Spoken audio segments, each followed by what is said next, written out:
There are no subtractions and divisions in our mind. There is only addition and multiplication. I will just remove negative thoughts and I will have positive thoughts. All the best, it's not going to work. It's just that you need to pay little attention as to how it functions. You will see there is a distinction between what is you and what you have gathered. Well, see the way the question is asked and also the way normally it's addressed is, people think there is something called as negative thought and positive thought. They want to remove the negative thoughts and have only positive thoughts. For such people, I would ask them to just experiment for 10-15 seconds. Let them forcefully remove one thought from their mind. For example, next 10 seconds, just don't think of a monkey. Try not to think of a monkey for next 10 seconds. You will see you will be full of monkeys. So what I'm saying is, this is the nature of your mind, because in this mind, all the three pedals are throttle. There is no brake, there is no clutch. Whatever you touch, it will only go faster. In this kind of mind, people have been taught from moral teachers and religious teachers, do not think about bad things. Well, since then it's been a full-time job. So there is no way you can handle the mind like this. This doesn't need any great enlightenment. If you spend 2 minutes with your eyes closed, you will realize you cannot do anything forcefully with this mind. So, I want to remove negative thoughts. Do not ever go in this direction because what you want to remove will become your quality. Always you will be on it. So what should I do? The thing is this, without understanding the fundamental mechanism of this mind, because our mind, human mind, is the most sophisticated computer on the planet. Even all the supercomputers have come out of this. When this is the case, is it not important that we understand the mechanics of how it functions?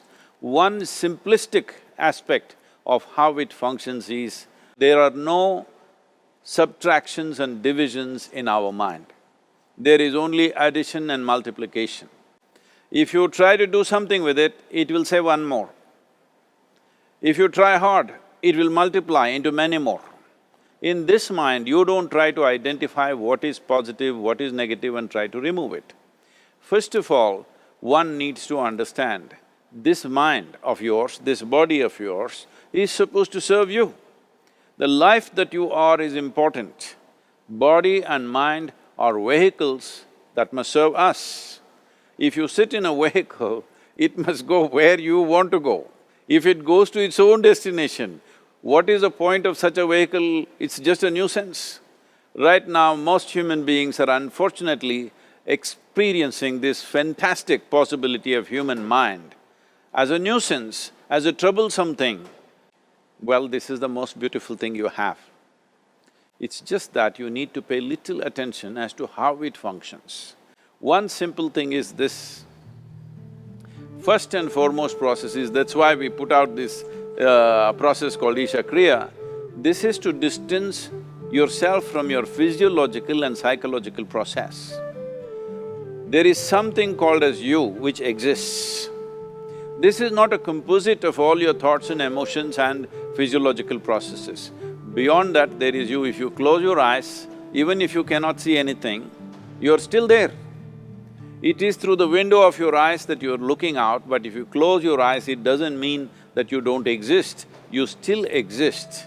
So beyond your thought, you still exist, beyond your emotion, you still exist. So that you, the life that you are, this has to come into your experience. Why is it that you're not allowing that to come into your experience, which is the most significant aspect of who you are? Who you are right now, the most significant aspect is, you and me are alive right now, this is it. What I'm thinking, what you're thinking is not the important thing.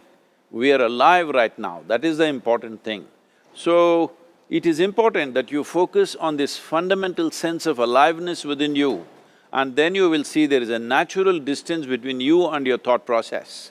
Once there is a distance between your psychological process and your physiological process, this is the end of suffering. Because there are only two kinds of suffering that human beings go through, physical suffering and mental suffering. Once you create a little space between you and your mind, between you and your body, this is the end of suffering. This is something every human being has to experience and know, otherwise thinking I will just remove negative thoughts and I will have positive thoughts, all the best, it's not going to work 100%, it's not going to work because nobody can remove it, they can avoid it for some time. So when negative thoughts come, you say Ram Ram, Shiva Shiva, whatever you want, but this is just avoiding, it's not gone. The moment you stop that, it will pop back with great force, otherwise it'll come back in your dreams. So it's very important, first of all you need to understand your anger, your resentment, your fear, your anxieties, the negativity that you generate. Generally resentment, anger, it is always directed towards somebody. But we need to understand this is poisons that we are drinking and expecting somebody else to die. Fortunately, life doesn't work like that. If I drink poison, I die.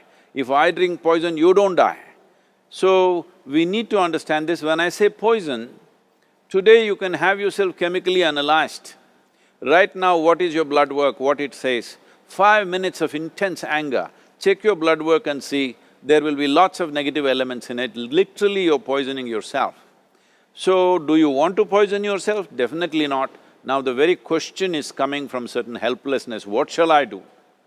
Don't do anything, just sit back and just concern yourself with something which is a life process. Maybe your heartbeat, maybe your breath, maybe just a sensation of being alive. Depending upon how sensitive or how perceptive you are, accordingly, find something. It could be a sensation in the body, it could be breath, it could be heartbeat, it could be anything, something which indicates life to you. Just pay attention to that for some time. Slowly you will see there is a distinction between what is you and what you have gathered, which includes both your physiological and psychological possibility or mess, whatever you made out of it.